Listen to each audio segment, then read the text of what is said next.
বিয়ের পরেই প্রথমবার আমি ঈদের দিনে এত কিছু রান্না করেছি, কারণ বরাবরই দেখা যায় আমরা দুইজন মানুষ, তাই খুব বেশি রান্না করি না। বাট এবারে কিন্তু ফ্যামিলির সবাই আমাদের সাথে ছিল, আর তাই খুশিতে কিন্তু নিজ হাতে সব কিছু রান্না করেছি। এই তো এটা হচ্ছে চাঁদ রাতে। আমার মেয়ে তো বাজি ফোটানোর খুব বেশি বায়না করছিল, আর তাই দেখুন এইরকম হচ্ছে, বাচ্চা কার ঘরে আছে বলেন, এইরকম এইটুকু ভয় পায় না, নিজ হাতে নিয়ে উল্টো আমাদেরকে দৌড় করাচ্ছিল, ভয় দেখাচ্ছিল।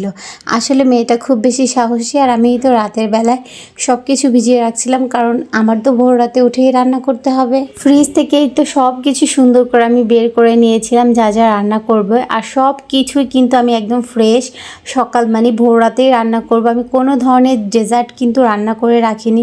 অনেকেই শুনেছি ডেজার্ট রান্না করে রাখে, বাট আমি জাস্ট এগুলো বের করেই রেখেছি ফ্রোজেন, মানে যাতে আনফ্রোজেন হয় এই জন্য।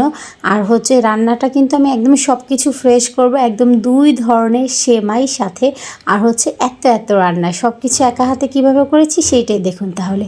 এই তো উঠেছি, বলতে গেলে না ঘুমিয়েই উঠেছি। রাত হচ্ছে প্রায় তখন বাজে 3টা। ওইদিকে আবার ঘুমিয়ে আসছিল না, কখন রান্না করব সেই টেনশনে, আর তাই তো উঠে পড়েছি।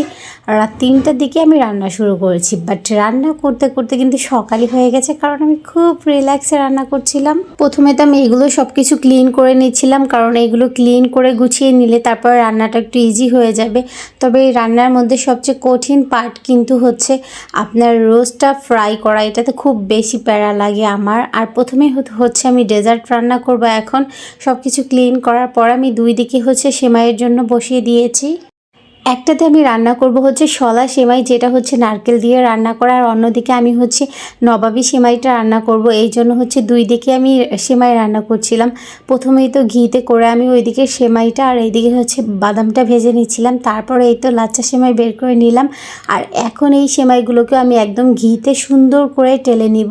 আর সেমাইতে কিন্তু একদম অল্প মিষ্টি ব্যবহার করেছি, কারণ বেশি মিষ্টি হলে দেখা যায় কেউই খাবে না, লাস্ট পর্যন্ত সেগুলো ফেলে দিতে হবে, আর আমি চাচ্ছি না এরকম কিছু হোক, তাই তো খুব সুন্দর করে রান্না করছিলাম। শলা সেমাইটাতে কিন্তু এই পর্যায়ে অনেকেই পানি ব্যবহার করে, তবে আমার কাছে মনে হয় এখানে দুধটা ব্যবহার করলে বেশি ভালো হয়। আর অন্যদিকে হচ্ছে নবাবী সেমাইয়ের জন্যতে আমি এইদিকে লাচ্ছা সেমাইটা খুব সুন্দর করে ঘিতে ভেজে হালকা একটু চিনি আর গুঁড়া দুধ দিয়ে দিয়েছি, যেটা স্কিপ হয়ে গেছে। আর অন্যদিকে নবাবী সেমাইয়ের জন্য যেই পুরটা প্রয়োজন হয় সেটার জন্য কিন্তু আমি অন্যদিকে দুধটাও রেডি করে নিচ্ছি। আর এই তো আমার শলা সেমাইটা কিন্তু রান্না হয়ে গেছে। এই সেমাইটা কিন্তু একদম ঝরঝরে হয়। আর এখন জাস্ট লুকটা দেখো, যেই মেয়েটা কয়েক বছর আগেও মায়ের হাতেই শুধু রান্না খেয়ে অভ্যস্ত ছিল, সে যেন আজ পাক্কা রাঁধুনি হয়ে গেছে, সব কিছুই সে রান্না করতে পারে। আসলে মেয়েদের জীবনগুলো এমনই হয়, সময়ের সাথে সাথে সব কিছু শিখে নিতে হয়। এই তো আগে মেয়ে ছিলাম, এখন মা হয়েছে, কদিন পর হয়তো বা শাশুড়িও হয়ে যাব। এই তো জীবনচক্র, তাই না? আর এখানে দেখতে দেখতে কিন্তু আমার রুই মাছটাও ভুনানো শেষ, আর রোস্টটাও ফ্রাই করা শেষ। আর এই সব কাজগুলো করতে করতে কিন্তু আমার সকালই হয়ে গেছে। নামাজটা পড়ে দেন তারপর হচ্ছে এগুলো আবার বসিয়ে দিচ্ছিলাম।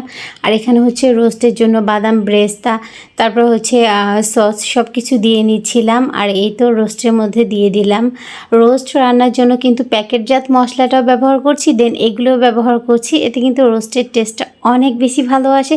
আর রোস্টের কালারটা দেখে আপনারাই বলতে পারবেন, কারণ আমার রোস্টটা বেশ অনেক মজা হয়, বলতে গেলে বাবুর্চিদের মতো। আর এইদিকে অন্যদিকে তো আমি গরুর মাংসটাও বসিয়ে দিচ্ছিলাম।